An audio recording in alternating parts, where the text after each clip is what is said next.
IELTS UKVI exam থেকে সম্পূর্ণভাবে paper based format উঠে যাচ্ছে জুলাইয়ের 27 তারিখ থেকে। অর্থাৎ আপনারা যারা যারা জুলাইয়ের 27 তারিখের পরে রেজিস্ট্রেশন করবেন আইএলস ফর ইউকেভিআই এর জন্য, আপনাদেরকে রেজিস্ট্রেশন করতে হবে সম্পূর্ণভাবে কম্পিউটার বেসড আইএলস এক্সামের জন্য। এটা কিন্তু একটা বড় চেঞ্জ, এবং আপনারা যারা যারা এখন পর্যন্ত আইএলস ফর ইউকেভিআই প্রিপারেশন নিয়ে আসছেন বাট রেজিস্ট্রেশন করেননি, আপনাদের চিন্তা ভাবনা করতে হবে আপনাদের এক্সাম টাইমটা এগিয়ে আনার। আপনারা যারা লাস্ট আমার আইএলস অ্যানাউন্সমেন্ট ভিডিওটা দেখেছেন, এটা অলরেডি হয়তো বা জানেন যে আইএলস পরীক্ষার খরচ কিন্তু বেড়ে যাচ্ছে। 24,950 টাকা থেকে 28,450 টাকা হচ্ছে, which is the big difference. এটা অনেকজনের জন্য অনেক বড় রকমের একটা ধাক্কা। আশা করা যায় যে এই বছর আমরা আরো অনেক বড় বড় ধরনের চেঞ্জেস হয়তো বা আইএলস পরীক্ষার ফরম্যাটে দেখতে পারি।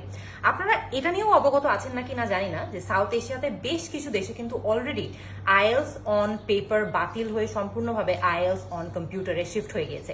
আমি বলছি না যে বাংলাদেশেও এটা এখনই হয়ে যাবে, বাট যেহেতু অলরেডি এটার একটা ট্রেন্ড আছে, আমাদের প্রিপেয়ার্ড থাকা উচিত যে বাংলাদেশেও আমরা হয়তোবা এরকম বড় ধরনের কোনো একটা চেঞ্জ আপকামিং ফিউ মান্থস বা এক বছরের মধ্যে দেখতে পারি। So be ready, be prepared.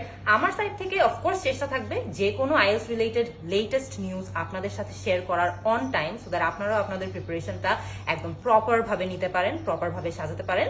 And till then I wish you all the best, stay prepared.